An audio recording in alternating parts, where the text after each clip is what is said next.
Olá, alunos! Meu nome é Tamires Costa Martins de Miranda e eu sou aluna do curso de Ciências Biológicas pela Universidade Federal do Piauí, através do Centro de Educação Aberta e à Distância. Estou aqui hoje para ministrar uma aula para vocês cujo tema é sangue e seus componentes, que são as hemácias, leucócitos e plaquetas. Primeiramente, vamos ver o que é o sangue. O sangue, ele é um tipo especial do tecido conjuntivo e está relacionado, entre outras funções, com o transporte de nutrientes, gases respiratórios e defesa do nosso organismo. Esse transporte de nutriente, ele é feito através dos vasos sanguíneos e o coração. Ou seja, o coração ele vai bombear o sangue para o nosso corpo. E como esse sangue ele vai circular no nosso corpo? Através das veias, as artérias e os capilares.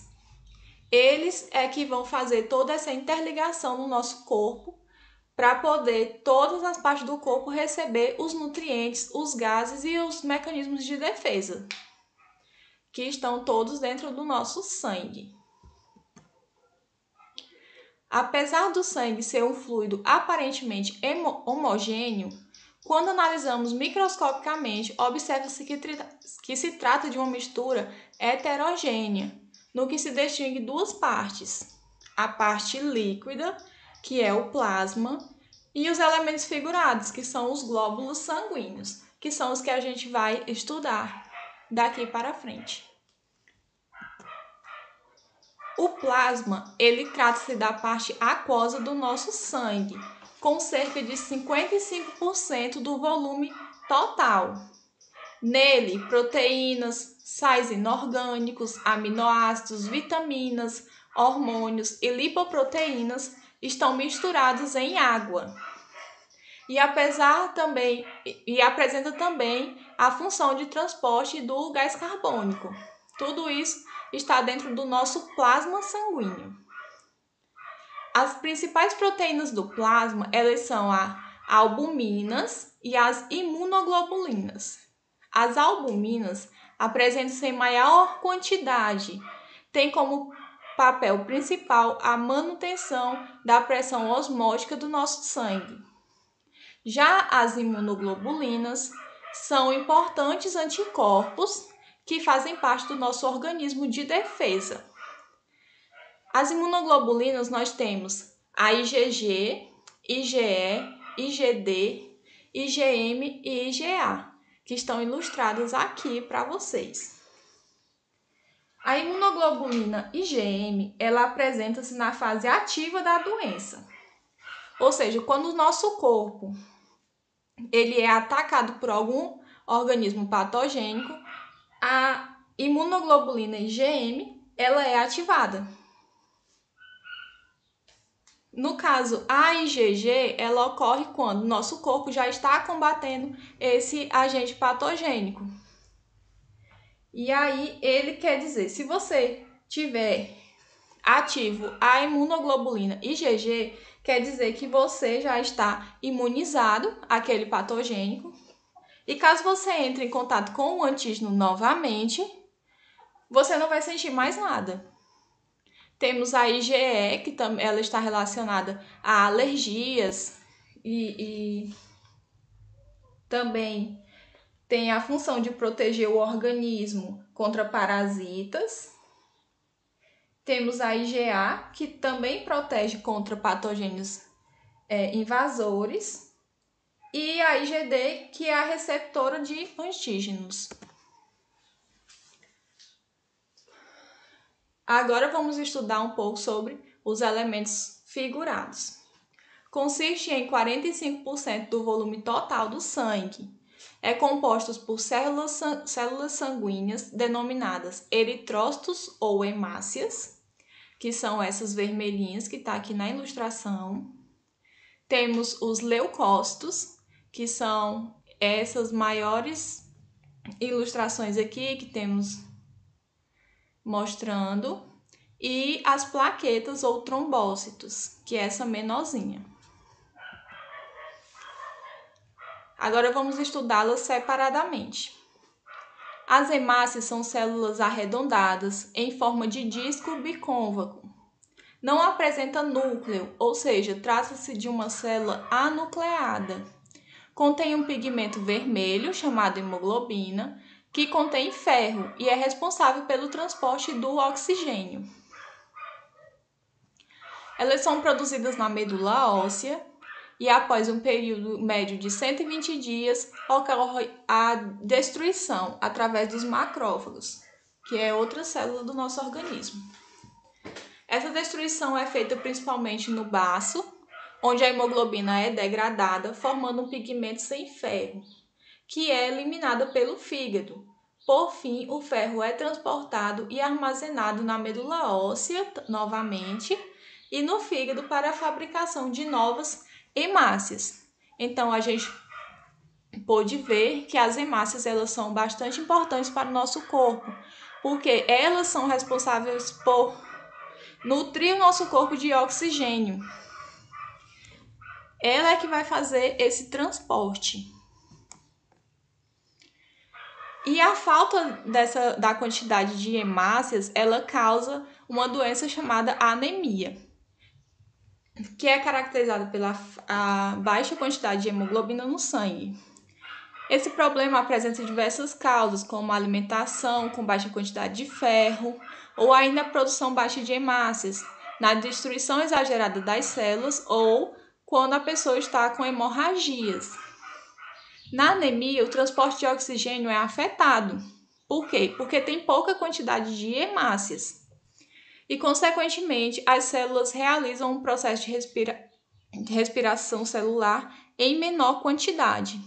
Sem a respiração celular ocorrendo de forma intensa, menos energia é produzida e o indivíduo sente maior fraqueza e cansaço. Isso causa também, como a gente pode ver na imagem, uma pessoa saudável, ela está bem corada, todo o fluxo sanguíneo está correto, então ela tem uma oximetria melhor no seu corpo, porque o oxigênio está circulando normalmente. Uma pessoa que tem anemia, ela fica mais pálida. E essa palidez vem justamente pela falta de quantidade de hemácias no corpo. Vale ressaltar também a existência de anemia falciforme, que é uma doença hereditária, caracterizada pela deformação das hemácias. As hemácias, elas geralmente são redondas, como a gente explicou anteriormente.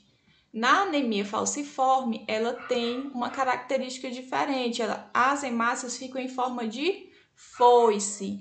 Por isso que vem esse nome, anemia falciforme. E essa mudança nas hemácias faz com que ela se torne menos flexível, ou seja, mais frágil que as hemácias normais, e desencadeia a destruição rápida dessas células sanguíneas. Vamos ver agora os leucócitos. Os leucócitos, eles são células responsáveis pela defesa do nosso organismo. Enquanto as hemácias, elas são responsáveis por distribuir o oxigênio no nosso corpo, os leucócitos, eles são responsáveis pela defesa do nosso corpo. Eles estão divididos em dois grupos, os granulócitos e os agranulócitos. No grupo dos granulócitos temos os neutrófilos, os basófilos e os eosinófilos. Nos agranulócitos nós temos os linfócitos e os monócitos. Vamos ver um pouco detalhadamente sobre cada um deles. Os neutrófilos, como a gente pode ver aqui na imagem, ele tem um núcleo geralmente trilobulado. E a função dele é fagocitar elementos estranhos no nosso organismo. Os eosinófilos, eles têm núcleo bilobulado e a sua função é fagocitar apenas determinados elementos, como doenças alérgicas ou provocadas por parasitas intestinais. Os basófilos, eles são grânulos citoplasmáticos, tem glândulos citoplasmáticos muito grandes, chegando a mascarar o núcleo. Então, esses grânulos, que dá o nome dos granulócitos, nos basófilos, eles são muito grandes e mascaram um pouco o núcleo. E a função dele é liberar heparina, que é anticoagulante, e histaminas, que são substâncias vasodilatadoras liberadas em processos alérgicos. Os agranulócitos, que são os linfócitos e os monócitos, os linfócitos, o núcleo é bem condensado, ocupando quase toda a célula. E nós temos os linfócitos B, que produzem anticorpos, e os linfócitos T, que eliminam células infectadas. Eles estão ligados diretamente ao combate da doença no nosso corpo. E os monócitos, que têm o núcleo em formato de rim, a função dele é fagocitar bactérias, vírus, fungos e restos de células no corpo. Quando eles passam para o tecido conjuntivo, formam os macrófagos, que realizam também fagocitose. E por fim, vamos estudar sobre as plaquetas. As plaquetas, elas são produzidas por megacariócitos e trata-se de fragmentos anucelulares de células responsáveis pela coagulação sanguínea. Todas essas células que a gente já viu, elas são produzidas na medula óssea. Então, as plaquetas também são produzidas lá. E a função principal da plaqueta é a coagulação do sangue. Quando ocorre um ferimento, as plaquetas entram em ação. As fibras musculares do vaso sanguíneo danificado contraem-se, como está aqui mostrando na imagem. E aí, essa contração vai diminuir o diâmetro dos vasos e, consequentemente, vai diminuir o fluxo sanguíneo naquele local. Então, as plaquetas, elas vão liberar enzimas chamada tromboplastina, que em conjunto com o cálcio e a vitamina K, ela vai realizar uma reação química, transformando a proteína protombina em trombina e o fibrogênio em fibrina. E aí vai aparecer essas redes que vão conter o sangue, o sangramento. Então, essas redes, elas vão conter as hemácias, todo o nosso sangue, para que o ferimento seja fechado e a gente não perda o nosso sangue naquele ferimento. Então, a função da plaqueta é exatamente essa. Caso ocorra um ferimento no nosso corpo, ela vai combatê-lo. E esse combate, ela vai formar essa rede. E aí vai formar esse coágulo para fechar o ferimento. Essas são algumas referências que eu utilizei. E muito obrigado pela atenção de vocês.